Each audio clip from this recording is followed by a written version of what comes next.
রাস্তা কাটা তো মানুষের দুর্ভোগ হয়। অনেকবার উষ্টা খাইছি, পয়রা গেছি। বর্ষার দিনে রাস্তার কাজ কেন ধরা হয়? লোক আসে খুব কম। মাল আনলে মাল পচে। তাড়াতাড়ি ঠিক করলে ভালো হয়, যেন আমরা সুন্দরভাবে বাঁচতে পারি।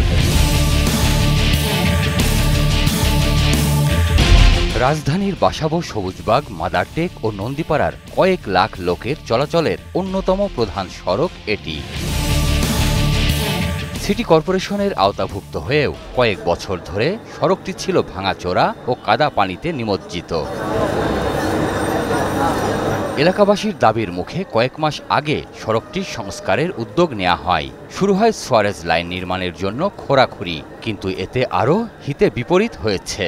আগে কোনো রকমের চলাচল করা গেলেও এখন সব ধরনের যান চলাচল একেবারে বন্ধ হয়ে গেছে।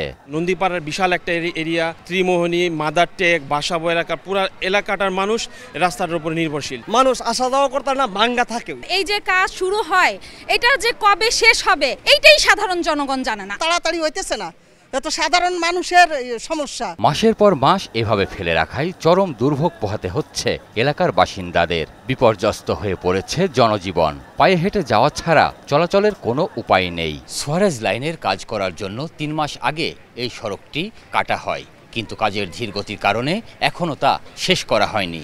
এতে করে চরম ভোগান্তি পোহাতে হচ্ছে এলাকাবাসীকে। কোনো যানবাহন প্রবেশ করতে না পারায় এসব এলাকার শিক্ষার্থীদের প্রায় 2 কিলোমিটার রাস্তা পায়ে হেঁটে স্কুল কলেজে যেতে হচ্ছে। এতে করে প্রায় দুর্ঘটনা ঘটছে বলে অভিযোগ শিক্ষার্থীদের। রাস্তা কাটার জন্য রিক্সা আসে না, অনেকখানি হেঁটে অন্য জায়গা থেকে রিক্সায় উঠতে হয়। এখন অটো ওই জায়গায় নেই, এর জন্য আমরা হাঁটা চলা করতে একটু কষ্ট হয়। হাঁটা যেতে আমার অনেকবার উষ্টা খাইছি, পয়রা গেছি। এই রাস্তা কবে যে ঠিক করবে? মানুষের চলাচল কমে যাওয়ায় ক্ষতির মুখে পড়েছেন এলাকার ব্যবসায়ীরাও। ব্যবসা বন্ধের উপক্রম হওয়ায় অনেকেরই সংসার খরচ চালাতে হিমশিম খেতে হচ্ছে।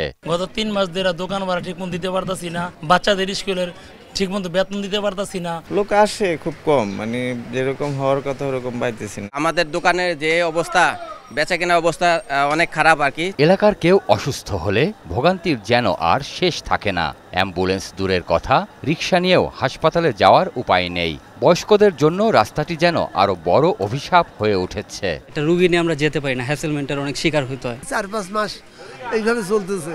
রুগী নিয়ে গেলে 1 ঘন্টা লাগে। তাড়াতাড়ি ঠিক করলে ভালো হয়, আমাদের কষ্ট কম হয়। এই যে আমরা অসুস্থ মানুষ, কত কষ্ট করে হাইটে যাইতে পারতাছি না। এলাকাবাসী জানান, চলাচলের অসুবিধার কারণে মুসল্লিরা মসজিদে এসে নামাজ পড়তে পারেন না। একটু বৃষ্টি হলেই আর মসজিদে যাওয়ার উপায় থাকে না। কেন হইলে আল হাদিসের মসজিদ, আমরা ঠিক মতন মুসল্লিরা ঠিক মতন আসাও জানা, খুবই আমাকে কষ্ট হয়। 5 ওয়াক্ত নামাজ, ওই নামাজ পড়ার জন্য খুবই অসুবিধা হইতেছে। জুমার দিনে অনেক মুসল্লি আসে না, আমাদের খতিব সাহেবরা যারা আসে ওরা আসতে পারতেছে না। ফজর এবং মাগরিব এশা এই 3 ওয়াক্ত নামাজের সময় ওনারা আসতে গেলে প্রায় ড্রেনে পড়ে যায়, গর্তের ভিতরে পড়ে যায়, অনেকের কাপড় টাপড় নষ্ট হয়ে যায়। ভুক্তভোগীদের অভিযোগ, প্রশাসনের গাফিলতি আর ঠিকাদারের কাজের ধীরগতির কারণেই তাদেরকে এমন ভোগান্তিতে পড়তে হয়েছে। চলাচলের একটাই রাস্তা, বিকল্প রাস্তা নাই। তাহলে এই যে কি পরিমাণ কষ্টগুলা হইতেছে। কাজটা আমরা চাই তাড়াতাড়ি হয়ে যাক, মানুষ যেন সুন্দরভাবে যাইতে পারে, চলতে পারে। আমাদের একটা অনুরোধ বর্তমান সরকারের কাছে, যাতে করে আমাদের এই রাস্তাটা দ্রুততার সাথে শেষ করে দেয় এবং মানুষকে দুর্ভোগ থেকে বাঁচায়। দুর্ভোগ দূর করতে দ্রুত সড়কটি সংস্কারের কাজ শেষ করার দাবি জানান বিক্ষুব্ধ এলাকাবাসী। নন্দীপাড়া থেকে বাসাবো পর্যন্ত সড়কটি মাসের পর মাস কেটে ফেলে রাখা হয়েছে। এতে করে কোনো যানবাহনই প্রবেশ করতে পারছে না এই রাস্তায়, এমনকি হাঁটাচলা করাও অসম্ভব হয়ে দাঁড়িয়েছে। প্রিয় দর্শক, আপনাদের দুর্ভোগ দুর্দশার চিত্র তুলে ধরতে চাই 21 টেলিভিশন। আপনাদের যে কোনো ভোগান্তির কথা জানাতে ফোন করুন এই নম্বরে।